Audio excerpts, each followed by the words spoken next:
Welcome to the Avail podcast, where we dig deep and talk about the art of leadership.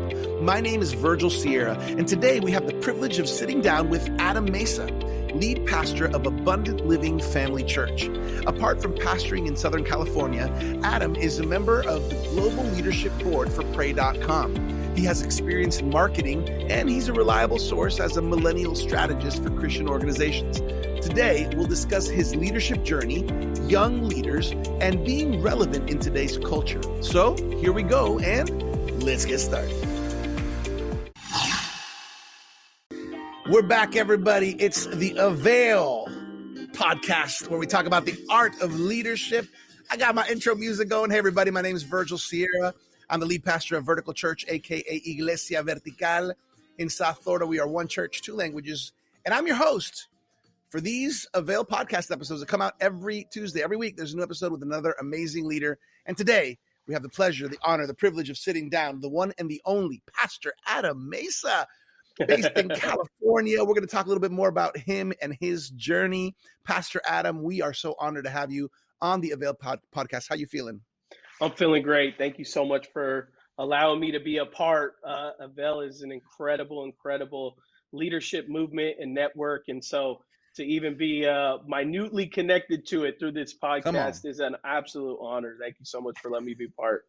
Yeah. Yes, sir. We love it. I hope you enjoyed my intro music. That's part of the charm of Avail. It's a beauty. Yeah, I like it. Hey, I want to help our Avail audience just lean in a little bit and get to know you. Before we jump into this talk, I want to talk leadership. I want to talk culture. I want to talk some of the things that God's put on your heart and you've been involved with. But before that, just share a little bit about you, who you are, your journey, where you're from, what you're doing, so everybody can lean in and get to know Adam Mesa. Yeah, I mean, I'll make it as brief as possible, but also be able to give as much understanding for people as possible. I'm in Rancho Cucamonga, California. Yes, it's a real city. Yes, it was on next Friday. And Ice Cube does not live, or Chris Tucker does not live in our city or anything like that. But I'm an hour outside of Los Angeles. And I'm part of a legacy ministry, one that my dad started in 1994. And about almost 29 years later, here we are still in the city of Rancho Cucamonga. We have multiple campuses. Over the years, we grew from 12 to 12,000. And now my role in our church is I'm our lead pastor. My dad's our founding pastor.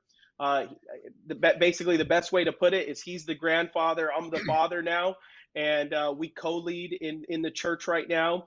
We're on the tail end of really a long transition we started 6 years ago. And I was in my mid-20s at that time, but my dad felt really confident that it was time to start a transition with me. I'm the youngest of two brothers, or three brothers really, and the two older ones. So I have one brother that's 5 years older than me, one that's 2 years older than me. They serve in ministry with me as well as pastors. And so we get to do it together as a family. And we have an incredible relationship together.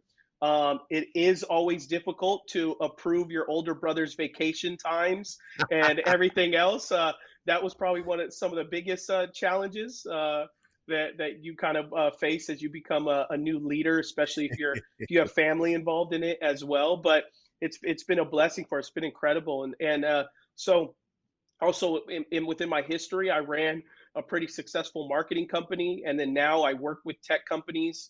I advise for technology companies, and I invest in technology companies. And our church also launches innovative tech projects and products in the church as well. And so that's something we've done over the years now as well. We believe that leaders in the kingdom and business leaders in the marketplace should work together. And over the years, I would hear so many pastors tell a business leader, hey, I'll pray for your business, but only when it becomes successful, then we'll talk. And we kind of wanted to take the opposite approach, which was if God's given you a vision and a dream and we hear it and we really believe in what you're doing, we want to ask as a church, how can we partner with it? And how can we partner with you to make sure you're a success so that you can in turn invest in the kingdom and belong in the kingdom? And, many times if you're a church leader, you want your people just to serve in your church. But sometimes the best thing you could do for a marketplace leader is to send them outside the church and you believe in them and you connect with them in deeper ways. And so we're just passionate about people, and we're passionate about the gospel, and we're passionate about equipping people to be the best versions of themselves, whether it be leadership, whether it be in their faith, or whether it be in their homes. So with me, I'm married. I have a wife. We've been married for almost 8 years, and my wife is a retired professional soccer player. And so she went to the University of Florida, five-time national champion with the Gators. She's an incredible, Wow. talented athlete. And then we have two boys together who she has every plan for them to be athletes as well. And we have Matthias, who's 4, and Thomas, who's almost 2. And that's my greatest blessing, is being a husband and a father. So that's what drives me every single day, is to wake up and be the best father and husband that I could be. So that's just a little bit about me, and obviously we'll talk more about it as well. Yes, sir. That's great. Thank you for sharing that. I think as I'm listening to you, there's a lot of things that kind of ring a bell with me and strike a chord, because some things in common, including being pastor's kids, including Yeah. that journey. I went through the journey about 7 years ago of transitioning and taking that leadership baton. So I love it. I love it. Let's talk leadership and culture. Yeah. I just said it. You're a pastor's kid. Now you're pastoring. You're on the tail end of a multi-year kind of transition succession plan. Yeah. But it seems like your leadership journey didn't just start, a couple of years ago. Can you talk Yeah. to us Yeah. about how your leadership journey started? Yeah. I mean, mainly my faith with the Lord. I got saved when I was 17, but I had always had an entrepreneurial spirit. So my dad at a very young age saw that in me. So my first business that I had was bagging up Sour Patch Kids and putting them in Ziploc bags and selling them for $1 a baggie at school. And then one of my other first entrepreneurial endeavors was, I had a teacher in high school who, he had a refrigerator and freezer, and he never used his freezer. So I told him, "Hey, let me rent out your freezer to do something with it." And he wrote a fake contract, and he said, "Adam agrees to pay me $20 a month to rent my freezer." And I filled it with Otter Pops and froze them.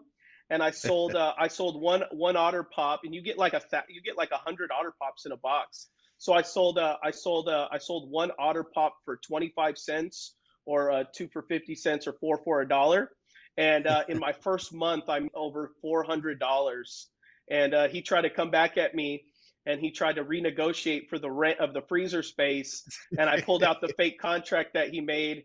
And I finished out my senior year with a few $1,000s selling Otter Pop. So, and then I started paying guys to go and deliver them, to people who were texting me that wanted them. So that's really where my entrepreneurial spirit came from. But when I Mhm. got saved, I really fell in love with God and the Word of God. So I went and studied the Bible and studied theology and apologetics. But during that time, I also ran a marketing company, because that's what I was good at. I was good at the entrepreneur side, and I had to pay Yeah. for my living expenses in college. And so I used what I was natural at. So I was good at video. I was good at graphic design. I was good at helping a business Mhm. market themselves. I've always been really good at telling the story of a business, and being able to reach people, that whatever message a business is trying to do. I really had a gifting for being able to translate their message to people, which ultimately, I guess, makes you also a good pastor in the long run,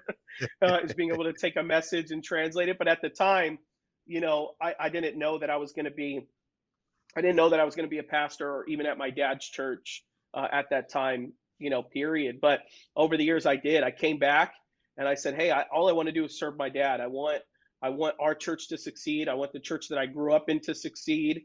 And so then from Mm. that time, I became a youth pastor, young adults pastor, creative pastor, whatever position there is in the church. At some point, I led that.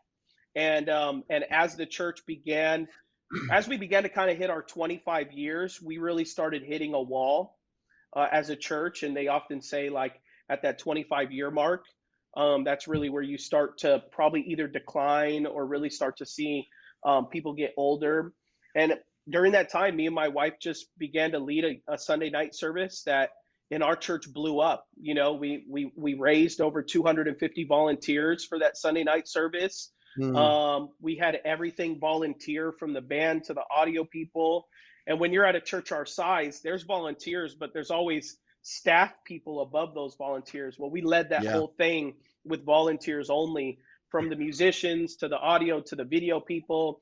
And it really shifted a trajectory in our church. And so it was at that time that my dad really felt like God had put on his heart that I would be the person that would lead the church when he retired. And at that time, we had a long discussion of what that could look like and what that could plan out to be. And over the past 6 years, it's just been a joy developing that culture together, and releasing and reaching the next generation. I mean, that's what was big for my dad. Was he didn't want to just reach his generation; he wanted to reach the next generation, and he felt the only way he could do that is by partnering with his son and his sons to do that, to lead with him hand in hand. And that's kind of been that short journey of where we've been to where we're at today. Yeah, that's cool. I love it. I love hearing stories of leadership connecting with just skills and abilities and talents that the Lord's given you. But I also love the reality when it's possible, right? That family can lead together, that Yep. leadership baton can be passed on. I think that's a huge blessing and a great legacy. So talking about this, I mean, you're a young leader, you're a young pastor, and even in your youth, you began to develop your entrepreneurial skills and multiply those talents. Let's talk a little bit about young leaders, millennials, and leadership. Can you speak a little bit to what are the unique challenges of young leaders in Yeah. this season and this time? Yeah, I mean, I think some of the most some of the most unique challenges are, well, basically you had, maybe about 7 to 8 years ago, the big conversation was millennials. Well, you know, the average millennial kind of nowadays starts at about 39 and goes till about 27. So that's Hmm. actually a pretty, they're really in leadership now. I mean, they're leading, Yeah. the average things nowadays, whether it be in companies or definitely in tech. The average leader is a millennial. But Hmm. so really when we're leading and we're talking about seeing this new next generation coming out, we're really seeing Gen Z starting to unfold, because what millennials are is millennials have been able to be, especially as leaders, have been able to be translators for the Hmm. generations above them and also the generation below them. They're the last generation that understands what it was to grow up and play outside, to Right. to have fun, but also to have an Xbox or a GameCube in the house. So they're the Sure. last generation where they empathize with the older generation, and they also can empathize with the younger generation. But now you have this new generation of people that are about 26 and younger, who basically has been raised in, basically the chaos of what has happened, in America, whether it be from Hmm. the average 25-year-old was born, at a young age around 9/11. Then you go from 9/11 and you go to 2008 and the financial crisis. Then you go to 2008, the financial crisis, and then you deal with the tech boom with social media. I mean, these individuals who are in their mid 20s and younger, number one, they have been involved in chaos, but also they have learned to value things very different. So they're looking at, how does something give them peace or happiness, whereas Hmm. maybe a millennial who's a little older, or even older than that, has looked at a rewards based system. Hey, if I just work hard enough, I want to move up the ladder. I want to get paid more. But for someone that's younger nowadays, their first question isn't necessarily, I've been in leadership now in terms of hiring and all these things for over 10 years. I've seen the space change, how in interviews it would go for, hey, what's my insurance package? What's my pay package look like?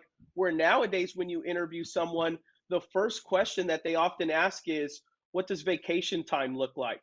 What does Hmm. PTO time look like? What does that reward based system look like? And in terms of giving me as much freedom as possible, it's a totally different threshold and game. And so I think as a leader today in 2022, you have to pivot the way that you lead, especially this next generation, and you have to Yeah. pivot the conversations that are being had.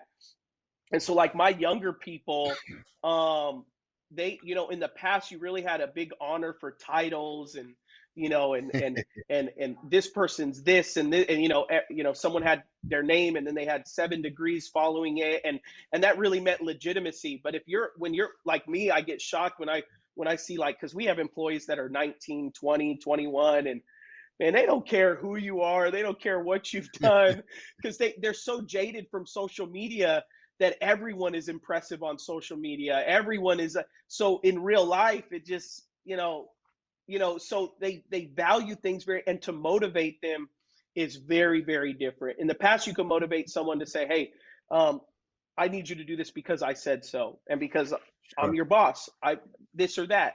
Where nowadays you actually have to include them more in the conversation. You have to include this next Mm-hmm. generation more into the vision. And you also have to let them have a say. So you have to move from, I always call it, from the dictatorship to the democracy. Mm-hmm. So I Mm-hmm. always grew up with those pastors that were a dictator. Hey, you do this because I said so. And a lot Mm-hmm. of those leaders aren't thriving today in 2022.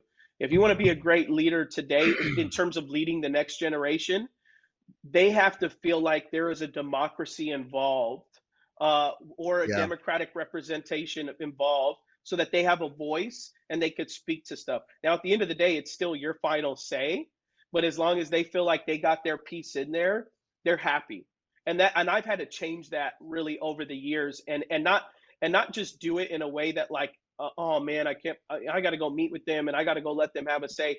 Actually, I've had to have a viewpoint to celebrate those uniquenesses and those differences, to hopefully be able to reach more people by allowing their voice to speak into it. Yeah, that's good. I think what you're saying really sheds a lot of light that's important to the fact that you can't just, if you've been leading for a while, for decades, you can't Yeah, just continue leading the same way you led before and expect to see the same results, because each generation presents with different challenges and different strengths. yeah, It varies. Talking to the culture, you're in the Southern California region. We talked a little bit before as we were prepping for this, a little bit yeah, about how you specifically, you and your church, you guys really love challenging cities and environments to plant churches in, so to speak. um, what are some of the challenges just culturally, that you faced in the Southern California region, and that maybe you picked up on as you've been around in the States, just some yeah, of the cultural challenges with today's generation, today's culture, society, and all the yeah, things that play a factor in it? yeah. I mean, I, here's some of the biggest things that I think is, we have progressively become very tribalistic. And social media really helps us with that. What social media really helps you do is social media helps you only see the things that you want to see. And if you don't want to see something, the algorithms completely ignore it. They push it Mm, aside.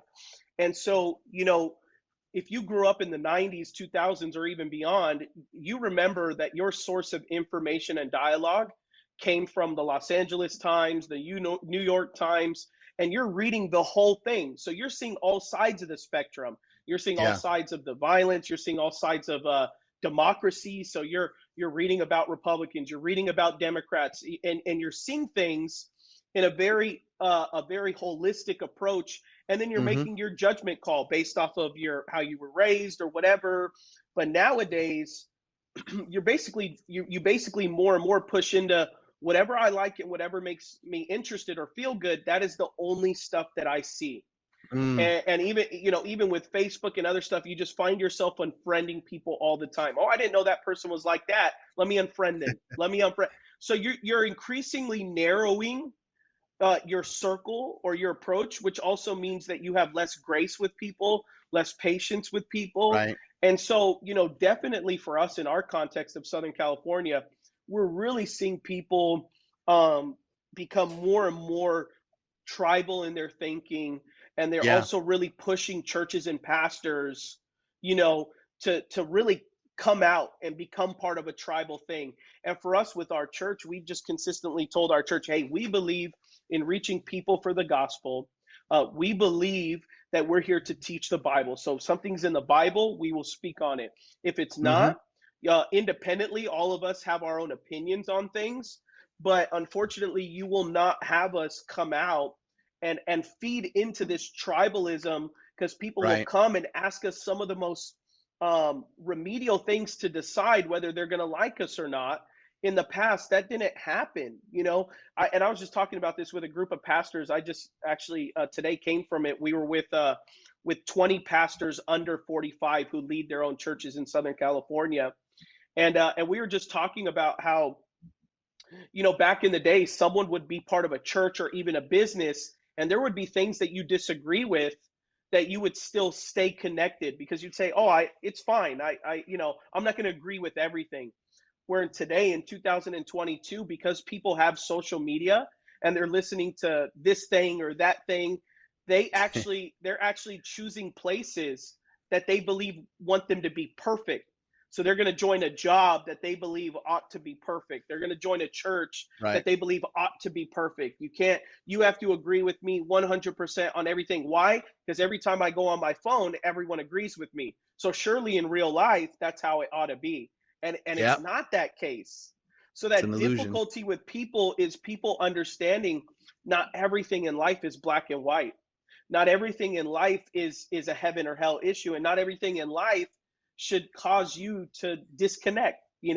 And so we are seeing that all the time, whether our church makes a stance on something and someone says, "Oh, I'm not going to be part of your church because I don't like that you guys took a stand on that." And we just say, "I'm sorry, we're not always going to be able to fulfill whatever it is that you think that we kind of ought to do." So that's kind of just one of the biggest challenges, this idea Yeah. that people join, and then the moment that tribe they don't agree with something in there, then they just try to go find a new one and a new one and a new one. And so as society, we're just putting so many walls around ourselves, and at the end of the day, it's drawing out our empathy. The idea of empathy means that I understand what you've gone through and who Hmm. you are, even though I have not experienced it, even though I personally don't understand it. I don't know what it's like to grow up as a Latino in South Miami. I have no idea. But I Right. can but if you told me, "Hey, this is an issue I grew up in my community," I have enough empathy to believe you, or at least empathize with you over what I saw on the news. Like, that's Sure. just, so that's really the cultural, impacts that I'm seeing even amongst our business leaders, is this idea that people are very quick to cut off people and Yeah. things more than ever. They have less patience than ever. And so it definitely has its challenges nowadays. Christian leaders around the world are taking advantage of their free annual subscription to the Avail Journal. After all, each one of us should be taking the next step in our leadership journey. When you sign up for a free annual subscription to the Avail Journal, you'll enjoy interviews, articles, resources, and much more. For more information and to get subscribed today, visit availjournal.com. Yeah, for sure. I think it's important to talk about these things as leaders and pastors and community leaders and people of influence, because the truth is, if we're not on top of it, if we're not on top of these things, we slowly but surely become less connected. We become disconnected. Yeah. And I think I think that's one of the questions. And let me talk about that relevance, right? I think that some people nowadays would sincerely say the church is irrelevant to me. Some Hmm. people would say the church and Christianity is irrelevant to us, or to our city, or to 2022, right? And soon to be 23. So how would you define this term relevance? It's used in different ways, but as a church, is it a good term, relevance? Do we want to be Yeah, relevant? And if yeah, so, right.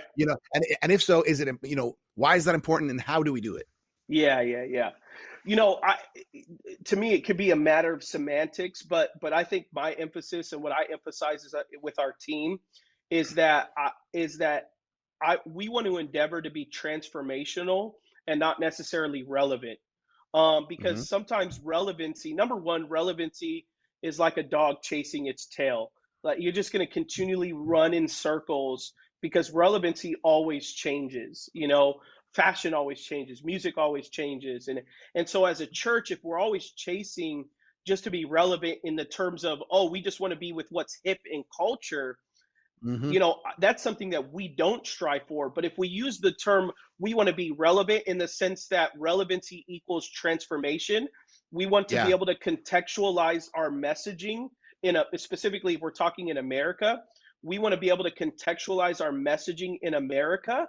So that's what I've always said. Like when I've done some pastor things and I've talked about, because I'm biblically trained and that my emphasis is teaching the Bible, but I also have this passion for marketing and messaging. So sometimes I get from leaders, hey, that's the flesh to market Jesus, like that, that's the flesh. You can't do that and all these things like that. And one of my responses is always, if you went to an indigenous place in South America, or if you went to a tribe in Africa, one of your first questions you would say is if you especially went through missionary training, how do I contextualize the message of the Yep. gospel so that this tribe understands what I'm communicating? Well, that's a fancy word. Contextualization is a fancy word for marketing. I mean, that's basically what marketing is. If you work Yeah. for McDonald's and you use the word marketing, all you're doing is saying, how do we take our vision and contextualize it to the American consumer? And if you go to McDonald's in Japan and a McDonald's in America, the menus are completely different because they're Hmm. different people. And so when I look at this idea of relevancy, but really transformation, especially in the American context, it's how do I understand where culture and society is in the way that they think and in the way that they approach God. And so what I want to do at that point is now I want to become relevant or transformational to be able to Yeah. take the messaging and translate it in people's language and in people's time. So like right now in our church, we have a long form podcast that we do. Our long form podcast right now gets more listeners than our sermons do from Sundays Mm. because the next generation they want to listen to leaders. They want to understand why a leader thinks the way they think, and they also want to understand Right. from a pastor how they came to their conclusions when they're teaching the Bible or when they're teaching their faith. So our long form 2-hour podcast has way more success than our 30-minute sermons. And the 30-minute sermons are important to teach the body of Christ, but it doesn't Yeah. necessarily teach you how to think in the body of Christ. Hmm. And for my degree background, apologetics, it's like how do you bring the message of Jesus in a practical way that people understand?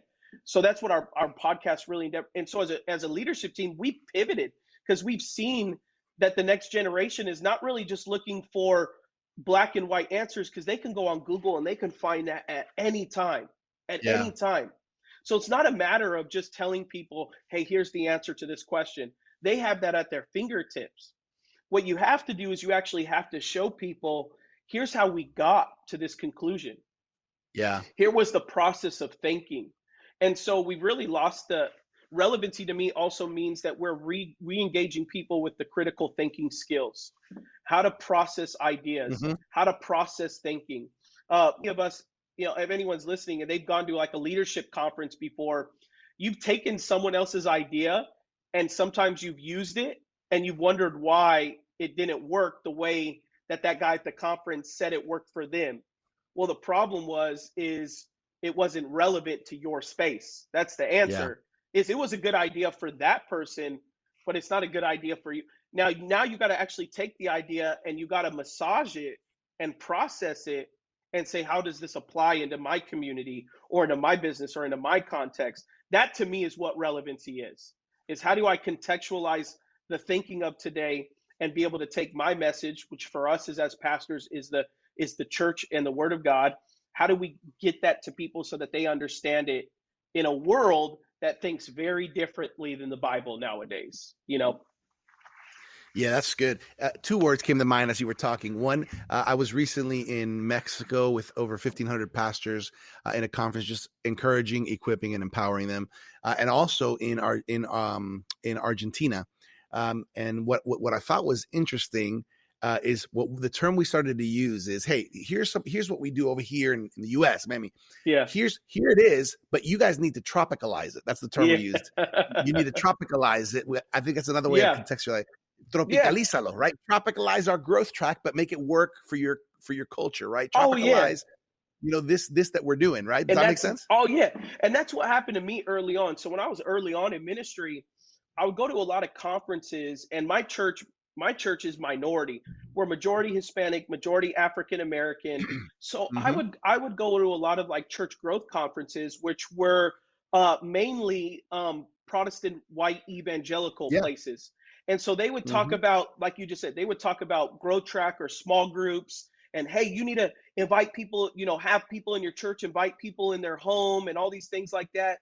Well, Hmm. if you don't know, in the African American community, they do not invite strangers into their house.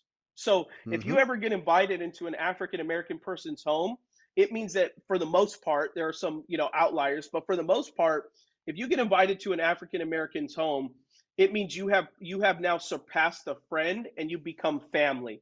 So that's why a Mm. lot in the African American community, a lot of African Americans will have what they call play cousins, and it's friends, cousins that you've grown up with that aren't blood, but they passed the threshold of friend and now are Mm. family. Whereas if you meet a Latino, they can actually meet someone at the liquor store grabbing a 12 pack of Coronas, and they can invite a person to their backyard cookout that same day.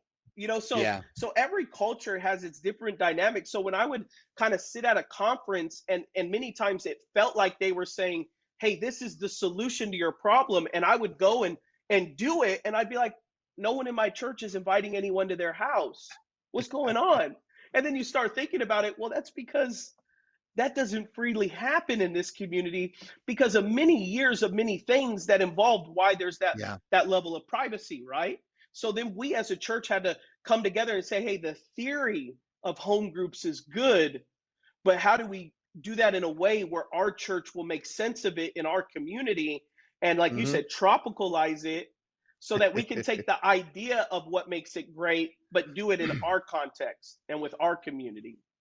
Yeah, I like that. I like that. Yeah. Tropicalized, that came to mind. And the other one that came to mind as you were talking was um, relevant, not meaning cool. Relevant meaning we're scratching where it's actually itching. And I think that's what you were kind of expressing is what we're saying and what we're teaching as a church. It actually matters. Yeah. In other words, we're not teaching people, a deep study on the 12 horns of the apocalypse, Yeah. but we're Yeah. teaching people how to keep their marriage alive Yeah. and how to get off of addictive behaviors, these Yeah. things with the biblical principles and the knowledge. So I think that I agree with you 100%. The relevance is not of a cool relevance. Yeah. It's Yeah. a we matter. This matters Yeah. because it's going to help you and you need it. Yeah. And Man, I'll this have is good. my young team members, sometimes they'll say as they're coming new to church, is oh, there's this new Drake song. We should take it and we should spin it, and it will reach a lot of people. And I'll say, hey guys, that is too cool and too relevant for me. Like, to me, I don't see how that's going to be transformational to anyone. If you can find a way to take that idea and make it transformational, I'm game. But I'm Yeah, not yeah, gonna yeah. do the whole Kanye West thing and have us all wear black and sing in a circle or whatever. Like, I'm not gonna do it just because someone else is doing it. I want to do it Right. because in our community it'll really transform people's lives. Then I'm completely game for that.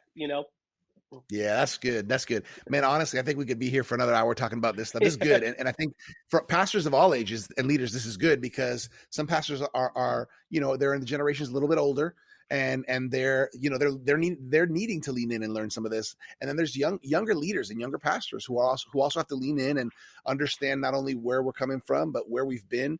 This is all helpful. Yeah. I want to make three little touches here as we kind of lean in towards the final stretch. One of them is your passion for Israel. The other one is your connection with pray.com. Hmm. And the other one is, I guess, the initiative of business leadership and Yeah. ministry, so to speak. So we don't have Yeah. time to delve Yeah. Yeah. into Yeah. depth with all of them, but let's start with Israel. You have a passion for Israel. Can you talk to us about that? I'll glaze them over. I first visited Israel in 2017, and since I've gone multiple times a year, every year. And there's a few aspects that I've become passionate about. Is number one, I truly believe that Israel still has a place in the scriptures. I truly Yeah. believe that the Jewish people has a future, theologically and biblically. And I think there's a level of both American but also Christian responsibility to make sure that Israel maintains its sovereignty as a state, and that we as Christians also engage with the country as well in terms of our biblical heritage.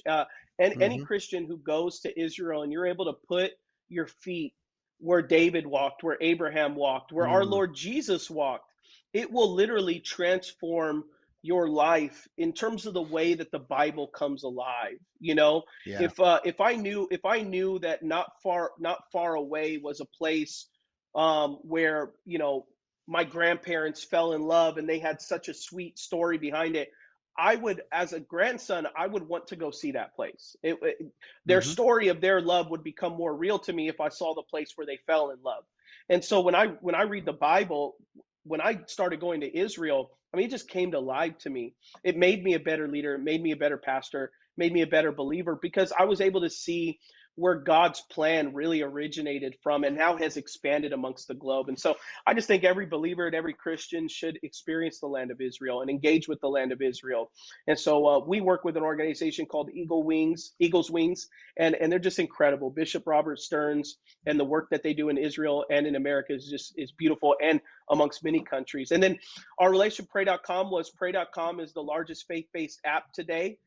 They have millions and millions of active users a month. They have incredible content that you can listen to, whether it help you with stress, whether it helps you listen to the audio Bible come to life. And then also there are great podcasts and great audiobooks that you can listen to that really build up your faith. It's a place for Mm. content. And our church over 5 years ago was the first church to ever launch the app. Our church was the Wow. first 600 people on the app. There's 4 founders that are incredible men of God who are passionate about seeing people's lives transformed, and I'm on their global leadership council. And so we've really been able to help speak into how to reach people, how to help people. And so I get messages all the time from people who find us on pray.com and say that they were in a depressive state, they were in a state of loneliness, they were in a state of divorce or whatever it may be. And the messages and the sermon audios and the Bible audio radically changed their life. And so, That's cool. many places in tech will tell you audio content is the future. And like we're doing here with this podcast, this Yeah. people can listen to it while they shower, while they get ready, while they drive. Yep. And so that's where pray.com does really well is that faith-based audio content. And then lastly is we working with Mike Kai out of Hawaii, and we're working with an Inspired Leadership Collective. So it's Cool. our goal to, as in many churches in America, to partner with churches to help them reach their marketplace business leaders. Every single Sunday, we unconsciously tell our marketplace leaders that if you really want to live your fulfilled life in Christ, you have to serve on Sundays or a day in the church. And to me, that's been a huge miss because you have people who are in the marketplace who are working 60, 70, 80 hours a week to build a business that could potentially be used to pour into the kingdom or to be activated in the kingdom. And when they come to Yeah. church every Sunday, we say, you're not living God's plan until you give up some of that and you come help in our kids' ministry or whatever it may be. But we really want to say, reverse that and say, hey, no, you are exactly where God has called you, just like Lydia in the Bible, who was a successful business person. She used her gifts and her talents for the Lord. We have Lydias all throughout our churches in the body of Christ. And so the Inspire Collective Business Network is meant to help churches see that and then connect with their business community through events, through discipleship models, through encouragement models. And so we're partnering with them. We're building this out. And so we're launching ours at the top of 2023. And so we're excited to dig deeper with our business leaders in our church. We've always had stuff, but it was always hit and miss here and there. Now we Hmm. actually want to make it a true vision of our church to say, hey, if you're a marketplace leader like these incredible leaders in the Bible, who gave up their spaces and their places to see the gospel live, we want to help you do that in your context. Whether you're a real estate agent, whether you own a company, whether you manage a company, or whatever it may be, we believe the Inspired Collective will be able to come alongside and help pastor and churches develop that further in a practical way. I love it. I love it. Yeah. I think what you're saying is it resonates a lot with me because I believe strongly that the church should be at the center of everything that's happening in our culture and in our Yep. community, connected to and facilitating and allowing the Lord to reach more because we're helping, we're serving. This has Yeah. been great, Adam. I'd love to take a moment, but before you give us maybe just a final thought for all the leaders' hearts, How can people connect with you if they want to just kind of learn a little bit more about what you're doing, what you're involved with, or Yeah. just maybe even lean into you? How can they do Yeah. that? So our church is called Abundant Living Family Church. So our website for our church is alfc.faith. And my website is adammesa.org. And you can connect with me on social media. Instagram is Adam Mesa or A Mesa. But like I said, one of the biggest things we pivoted is our long form podcast. So our long form podcast is on everything. So you can visit our long form podcast. It's called Beyond the Letter. It was inspired by Second Corinthians, Paul's words telling the church that their lives are the letter written on his heart or on the hearts of people. And so That's good. Beyond the Letter takes the scriptures but lives beyond, and it talks about life. We talk about culture. We talk about faith. So on YouTube, TikTok, Instagram, everything, it's Beyond the Letter, or beyond.faith is our website. And that is where we have put a lot of energy to in terms of leading the next generation. We really want to see Gen Z and we really want to see Gen Alpha be reached for the gospel of Jesus. And so Beyond the Letter is our efforts to be the front door to faith for many unbelievers. And so that's really where we're putting a lot of our work in, and then our church, Abundant Living Family Church.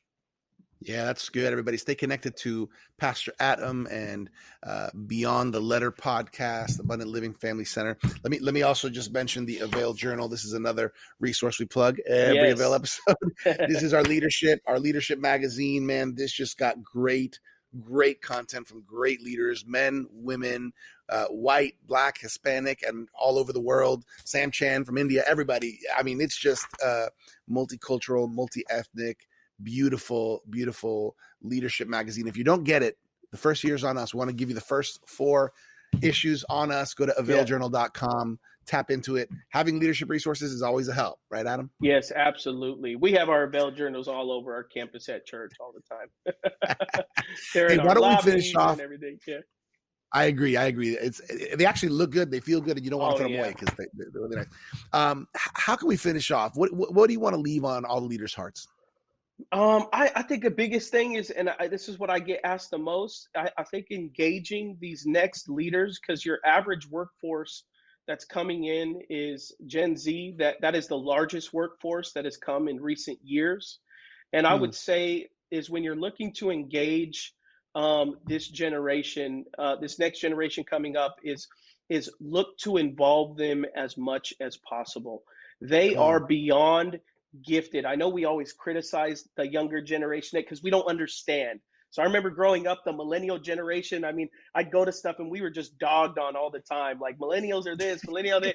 And then, now I go to stuff and I hear Gen Z, right? They're so emotional, they're so this, but actually as you lean into it, they are such a gifted and talented generation. They can edit videos on their phone. They can edit podcasts on their iPads. They can build websites in 20 minutes or less. I mean, this is such a gifted generation. And so just make sure, especially like you said at one point, talking about there may be older pastors listening to this, start developing and start releasing to this next generation. So whatever you're looking to do next, get a room of 19-year-olds, 21-year-olds, 23-year-olds, and be like, hey, I don't understand TikTok, but I'll let you guys put me on TikTok, or we'll do whatever we got. If you really want to engage people today, you got to be in the systems and the modals that they are in. And so grab this next generation. Our podcast is completely ran, edited. All the content is gathered by people who are under 23 years old. So whenever people listen to our new podcast Beyond that, they go, man, it really reaches people tell me all the time, my kids that are 18 and 19, they watch your podcast. They don't watch anything. And really the answer is because the ones who produce it are your kids' age. So that's why we're able to I'm close to my mid 30s. So I'm even starting to get old now. So to me, it's like, I got to get in the room with 21-year-olds and 20-year-olds and be like, how do I reach you guys? So really release responsibility, but also have a covering, but release responsibility and give this next generation a voice. And I'll tell you, you'll start to reach your vision, your goals and dreams by engaging that next generation. Yeah, that's a good word. Hey, everybody, you heard it here on the Avail podcast. What an awesome, awesome episode here, Pastor Adam. Just want to say on behalf of the Avail team, Dr. Sam Chand, Martijn Van Tilborg, all of us, we just bless your life. We honor you, and we thank you for your leadership. Thank you so much. Appreciate it. It's been a pleasure. Yes, sir. Hey, everybody, I hope you enjoyed this conversation with Pastor Adam Mesa. What a great, insightful conversation, just talking leadership and culture and young generations. I hope this added value to you. That's our heart here at Avail. We want to help you in the art of leadership. We want to help you continue to grow. Remember, a new episode pops out every week. On behalf of Avail, my name is Virgil Sierra, lead pastor of Vertical Church, your host for the Avail podcast. We'll catch you next time right here on the Avail podcast. Thank you for joining us for this episode of the Avail podcast with Adam Mesa. You can find more about Adam by going to adammesa.org.